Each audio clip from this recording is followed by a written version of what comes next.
Need order? Oh, okay, the hearing, yeah. Good. That's right, 6:55. So we go through the pledge first, or go over to them? Okay. All right, let's stand for the pledge. I pledge allegiance to the flag of the United States of America and to the republic for which it stands, one nation, under God, indivisible, with liberty and justice for all. Take a roll. Mayor O'Connor. Here. District 1 Morset. Here. District 2 Alms. Here. District 3 McCormick. Here. District 4 Weber. Here. District 6 Hall. Here. And District 5 Hoggett is excused. Okay. We have a public hearing. Open this up for a public hearing on a request to vacate or discontinue a portion of Dominion Drive, the former Exit 2 Drive. Anyone? Is this a public input? Nope. Not yet. Anybody here on the public hearing on this request? I'll move to close the public hearing unless you want to do it past Three times. times? Is there anyone here that would like to comment on the public hearing? Any comment on the public hearing? Move to close the public hearing. I'll second. It's been moved and seconded to close the public hearing. All those in favor? Aye. Opposed? Public hearing's closed. Citizen comments? Hi, I'm Marianne Weber. I'm at 604 Grandview Drive. I'm here as a representative of River Valley Trails, which is a nonprofit since 2003. We're all about bicycle safety and very involved at a state and local level with bicycle safety. Thank you for your time here. It's good to see the new board assembled, and welcome Mayor O'Connor. My request, and I do have a request, is that we visit the previous Vine Street construction plan that includes bike lanes. And that when we review this, we also review it including the plan to bump out parking between 3rd Street and 4th Street. This plan already exists. The engineer does have this plan. I'd like for the city to take another look at this in consideration of approving bike lanes on Vine Street. As always, my attention as a member of River Valley Trails and as an advocate of safe biking, it's that Hudson will continue to design streets that are safe as possible for all to use. I'm a little bit nervous, excuse me, including and especially for bicyclists and pedestrians. I also request that these improvements meet ADA requirements. Thank you, and I'll be happy to discuss this with any of you at a future time. Thank you. Other comments?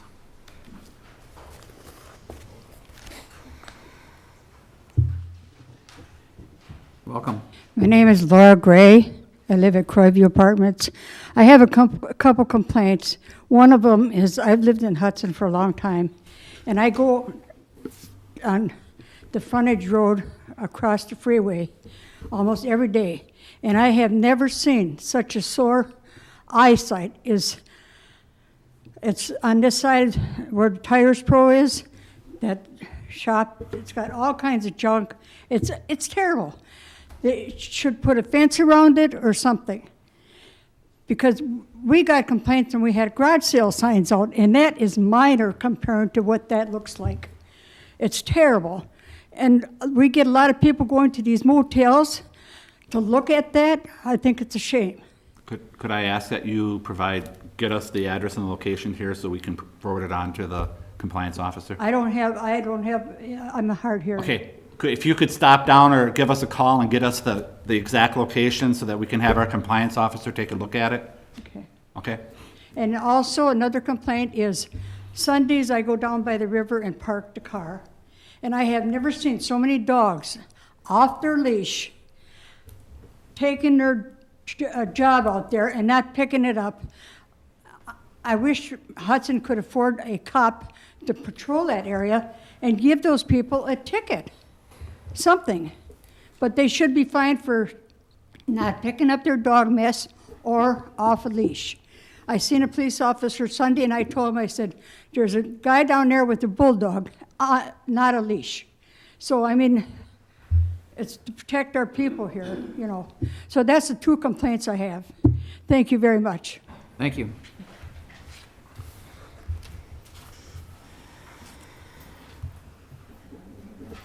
Welcome.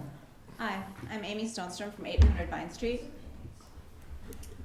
My husband and I witnessed the fatal accident that occurred on 8th and Vine and the bike accident that occurred on Friday. I just wanted to say a few things. I believe that the council should not only revisit the idea of putting bike lanes on Vine Street, on the Vine Street widening project that's occurring this summer, but I also believe that they should seriously consider making the area from 7th to 9th a no parking zone. Most importantly, I urge the council to revisit the idea of putting a stop sign at 9th and Vine that would reduce speed of both drivers and bikers, making this area much safer for pedestrians, bikers, and drivers. Thank you. Thank you. Any other public comments? I'm Catherine Cross, and I live at 708 Vine Street. And I just want to state my agreement with the two speakers, with Marion Weber and Amy Stonestrom, on revisiting the design of the street to provide bike lanes. And I propose that the redesign be revisited by the Public Works Committee as well as Public Safety Committee, because I think redesigning from a public safety point of view is really in order after the events of the last weekend. Thank you. Thank you.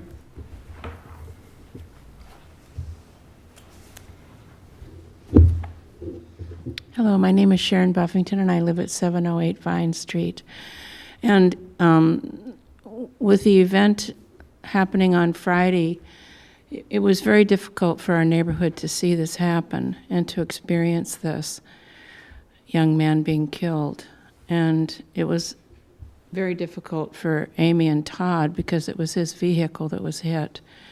And, you know, it's something that when it happens right in front of your house, it's very painful, and it's painful for everybody. And so we are in favor of revisiting the bike lane issue, and also we've spoken with the safety committee about, you know, putting in a stop sign and putting in flashers and things like this to quell some of the speed. We're not here to blame anybody or anything. This is an event that occurred, and there wasn't anything any of you or any of us could have done about it. But we want to look forward in terms of what we can do, because speed is a significant issue on Vine Street. And it's going to increase with the widening and also having that nice smooth bituminous on top. And we would like to have it revisited. Thank you very much. Thank you. Other comments? Any other comments? Okay, we'll close out the citizens' comments. Item 6, discussion possible action on consent agenda items. Devin? I'm reading it tonight. Leanne is losing her voice, so. To approve the regular session meeting minutes of April 11th, 2016, and the organizational minutes of April 19th, 2016. Approve claims for payment in the amount of $580,032.21. A detailed description is available in the clerk's office on request and is posted on the city's website. Contingent on payment of any outstanding debt owed to the city and successful completion of a background check. Approve the issuance of 9 regular operator licenses for the period of May 3rd, 2016 to June 30th, 2018 to Mackenzie Hun, Rhea Lozano, Deja Lungalo, Todd Teedens, Brianne Harabi, Gavin Conley, Nancy Canal, Cinnamon Schultz, and Billy Joel Rupert, and 1 temporary operator's license for the period of July 2nd to July 4th, 2016 to John Herring. To approve the extension of the timely startup ordinance requirement until June 17th, 2016 for Mallory's LLC doing business as Mallory's Bar and Grill for the fermented Class B malt beverage and reserve retail Class B liquor license at 609 2nd Street, Hudson. To approve the issuance of fireworks paraphernalia sales permits for sales dates of June 15th, 2016 to July 7th, 2016, contingent on attending the mandatory meeting to the following applicants: B.J. Allen Company Fireworks for Menards and Fleet Farm, and Charles Walker NT Fireworks for Target and Walmart. To recommend the approval of the Locust Street Car Show. To approve the amusement device owner's license to Leisure Entertainment and the 5 amusement devices listed on the application, and for Mendota Valley Amusement and the 8 amusement devices listed on the application, contingent on payment of all outstanding debt owed to the city. To approve the Hudson Booster Special Event Permit for Booster Days and designation as a community event contingent on the Parks and Public Works Director performing a pre-event and post-event inspection of the grounds, the city attorney approving the certificate of insurance, and the payment of any outstanding debt owed to the city. To approve filling the vacant maintenance position and to authorize the city administrator and director of Parks and Public Works to recruit for said position. To approve the semi-annual report of the Community Development Director from November 1st, 2016 to April 30th, or November 1st, 2015 to April 30th, 2016, and to approve the Public Utility Commission minutes from April 12th, 2016. That is all. Move for approval. I'll second. Consent agenda items have been moved and seconded. Any further discussion? Roll call vote. Morset? Yes. Alms? Yes. McCormick? Yes. Weber? Yes. And Hall. Yes. Okay. 5-0. Okay, 5 votes in favor. Motion passes.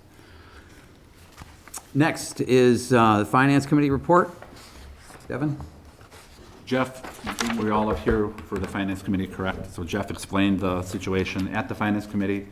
Alderpersons McCormick and Morissette asked for an estimated cost over the time frame. For Officer Potter, because she's already at the 2-year scale, so hers will only be 3 more years before she would have been there anyway. It's approximately $5,000 over those 3 years, so $1,600 a year, $1,700. And for Officer Pearson, because he's only at year 1 right now, so it'd be a 2-year bump each year. It'd be approximately $10,000 over the 4 years, or $2,500 on average per year. And that's using this year's pay scales and retirement benefits and all that, so those are the figures for that. So $4,100 a year moving forward, about that. Approximately, yeah.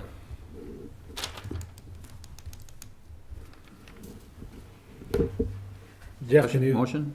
well, Jeff, you want to explain why? I think Well, there was a you had question. a couple good points on the sidebar. Yeah, well, there was a couple of questions during finance that I guess I wasn't prepared for because I kind of walked into it. But you asked why this isn't something that's maybe negotiated into contract. Why, if someone comes with more experience, they just don't start there at the beginning. Part of that reason is we don't really want a blanket lateral pay transfer kind of thing, because then we don't get the chance to feel the officer out and see if they're going to be a good fit for our department and our community. And we're not going to know what kind of a person they are without being with them and spending time with them. So we want that time to be able to gauge them. And also, another thing this does is it helps to attract qualified, experienced officers to our community, which in turn saves us money on extra training because we don't have to send them to the basic things that you have to send a rookie officer to every year. It saves us time on FTO, which creates shortages on the schedule and creates overtime issues. So, I mean, there's cost savings with attracting qualified and experienced officers as well. And I think those are the 2 big points I think I wanted to address. I'll move to approve the proposal to increase the pay of officers Pearson and Potter as discussed and recommended by the chief. I'll second it. Okay, motion's been moved and seconded. Further discussion? Yeah, I think what's missing here is this is an informal procedure, and it should be, if we're going to use it to attract officers, it ought to be part of the information that they receive or part of our procedures. That, you know, you're somehow, I don't know how to word it, but that your previous service will become Well, we'd have to at some negotiate, point. we'd have to negotiate it into the union contract. So it would depend on what the Yeah, but- union's feelings were on that. But how can it be an attractive incentive if it's not documented somewhere that this is what we do? That's- But would you that's- want to have that incentive for people that you may not want to have? Exactly, no, we don't. And what we've done in the past is kind of by word of mouth. You know, when we meet people, a lot of the people that apply here are people that we know who may work in different jurisdictions and we think they might be a good fit. Because we kind of have to go out and recruit ourselves because people aren't going out to become police officers anymore. So if we find good people that we work with in neighboring jurisdictions, we generally go out and say, hey, you know, maybe you'd be a good fit here. And we can use that then as, if you're a good fit, if your experience shows when you get here, sometimes what we've done in the past is tried to move you up the pay scale a little bit quicker. And that, sometimes that has a benefit. And that's what I mean about attracting more qualified and experienced officers. But you're right, it's nothing that's in the notice of application. Yeah. Further discussion? And this we'd probably make it retroactive to last Saturday, probably, because that was the start of the pay period. Or what did Marty have in there? Yes? is that Yes, what he said? retroactive to last Saturday. Okay. Okay. Further discussion? Hearing none, all those in favor? Aye. Opposed? Motion passes. Thank you. Thank you. Go ahead. Oh, the next item is the Jimmy's Old Southern Barbecue request for a Class B fermented malt beverage license. The Finance Committee recommended approval of that. However, they are not eligible at this point for a Class C wine license, so that portion of the request has been pulled. So the Finance Committee recommended approval. Move to approve the Class B fermented malt beverage license. Second. Okay. Motion's been moved and seconded. Discussion? You want to make a contingent on the building and fire inspections and the staff evaluation? Yes, I'll add that. Okay. Okay, everybody okay with that? The Yes. addition? All right. Any other discussion? Hearing none, all those in favor? Aye. Opposed? Motion passes. Discussion and possible action on overhead directional signage on Gateway Boulevard at Crestview Drive. Randy? Public safety recommended that we, as you guys can all see, the amount of accidents at that intersection of Crestview and Gateway, and that we have overhead signs for minimal cost extending over that arm so people can see in the winter as well as know that you turn west or you go straight, provided the lane you're in. And that's, so I'll move we approve that. Okay. I'll second that. Motion's been moved and seconded. Discussion? Is the signage the same as it stands right now? It's just adding the Yep. signs? The sign over the overhead, but he is also gonna put one facing north on that, by Arby's there. Another turn sign, so. Further discussion? Hearing none, all those in favor? Opposed? Motion passes. Move to unfinished business, discussion and possible action on Resolution 10-16, vacate, discontinue a portion of Dominion Drive, formerly Exit 2 Drive. Denny? Good evening. Good evening, welcome. 2 months ago, we looked at this in a preliminary form and moved ahead with the process of vacating an area 60-foot wide right-of-way, which is located immediately north of the former Perkins building and then to the west, immediately north of the existing Verizon building. In 2007, this area was petitioned for vacation. The city at that time decided not to vacate it. Planning Commission recommends approval of the vacation, and with the conditions that an easement is provided to the city that covers the sanitary sewer and water lines within the 60-foot right-of-way, and that the adjacent property owners, which will assume the property if the property is vacated, that any like parking lot improvements that would be put, not buildings, but parking lot landscaping things that might cover the easement area, if those are disturbed by the city in maintaining the sewer and water lines, that the property owners will be responsible for restoration of those improvements. Water utility also reviewed that. Both the Water Utility and Plan Commission recommended the possibility of reducing the easement areas to 40 feet or within 10 feet of on both sides, but talking to the owners, they were and we would have potentially implemented that if the parties that were going to assume the property, if it's vacated, would pay for a survey to identify that legal description. They chose not to do that. So what will apply is the easements for the sewer and water will apply to the entire 60-foot right-of-way area. You say that this was previously considered by the city in 2007, and the city elected not to vacate. What changed? I think there were two things were changed. At that time, there's a little more interest in the possibility of trying to relocate Exit 2 at that.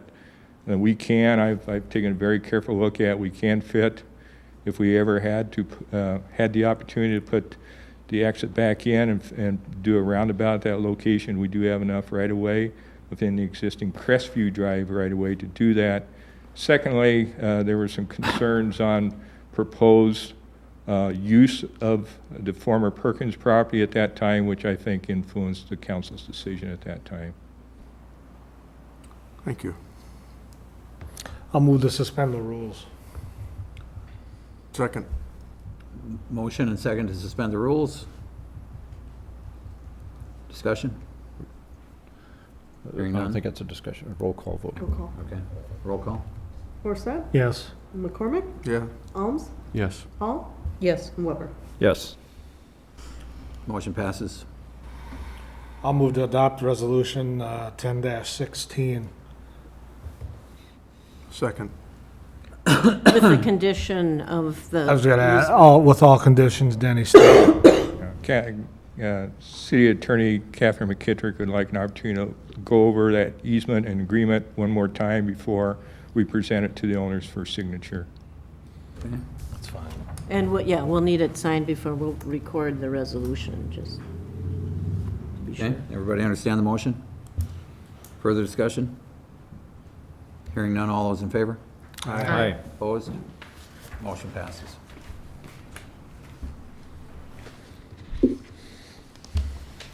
New business? Discussion, possible action on Central Business District downtown parking analysis and long-term parking strategy. For about the last 2 months, representatives of the Hudson Area Chamber of Commerce, including Greg Fry, the president, Andy Crone, a business owner and property owner in the downtown, Pete Foster, again, business owner and property owner, and Nick Cololini, who's in the transportation business. We really sat down and took a look at possibility of preparing a request for proposals, asking for consulting services to take a look at how the downtown parking system may be improved. Several years ago, there was a survey done by the University of Wisconsin Research. Basically, it's a survey of parking and not recommendations on how to improve the system per se. This proposal, at least going out for requests for proposals, would do an inventory of the parking, particularly 4 times during the year, to make sure that we're covering the various aspects, the summer parking, fall parking, early winter parking, and then the seasonal parking at holiday. I think the value of this plan, if the Common Council would agree, is getting the professional recommendations to really move ahead, implementing parking strategies within the downtown area. The Chamber of Commerce has committed $20,000 towards the possible study. They're requesting the City of Hudson to match that. We do hope there is a program through the Wisconsin Department of Economic Development we would intend to apply for, which would pay hopefully at least half of this, of the study, and then that would reduce the investment of the city and the Chamber of Commerce, perhaps down to $12,000 or $15,000. Again, the estimate that we received, talking to some professional engineering and parking planning services, that this type of project would cost about $30,000 to $40,000. Again, you may want to discuss if you're interested in financing it. If it would be, Chamber has their money. As we proceed, if it'd be approved, we go out for the request for proposals. Perhaps every time a bill comes in, the city pays part of it, half of it, and Chamber pay half of it. And as we go along, hopefully by that time the city receives a grant and we can reduce that investment by the city and the Chamber. A couple of years ago, 3 years ago, that was more of a cost analysis, right, as opposed to a study? Well, They talked about the parking ramp and- been different efforts. A few years ago, they did the ramp analysis, which basically concentrated on a ramp being located across the street on the south side of the public safety building. Any of those plans we've had done in the past, we'd make available to the consulting services that may be successful in getting the answering and responding to the request for proposals. Before anybody be hired, they'd be brought to the Common Council for approval before we'd exercise an agreement.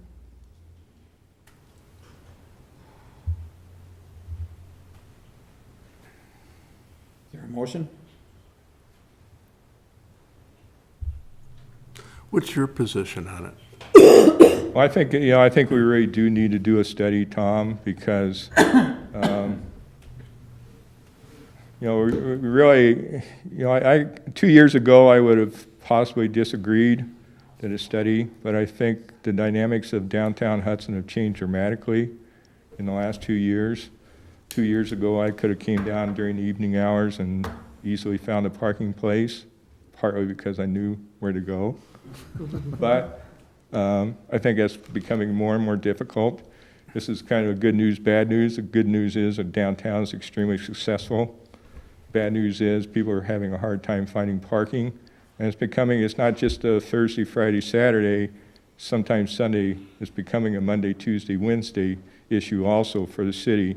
And I just think perhaps this is the time to do it, get some strategies as far as, again, the strategy, I think one of the things we're looking for is some, fairly simple, easy things to implement that move us forward. Now, some of those may be common sense.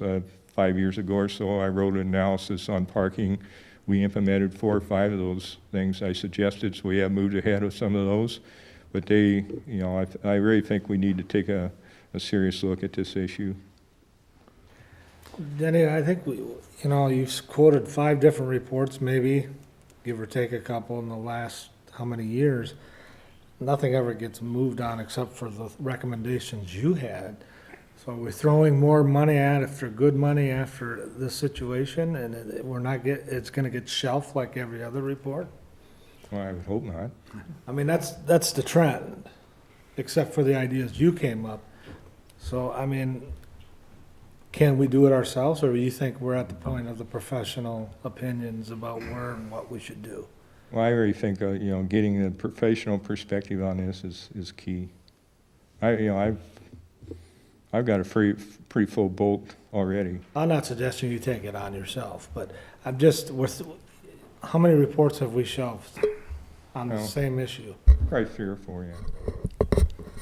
After the parking ramp study, then the decision was made to Do make some changes down on First Street.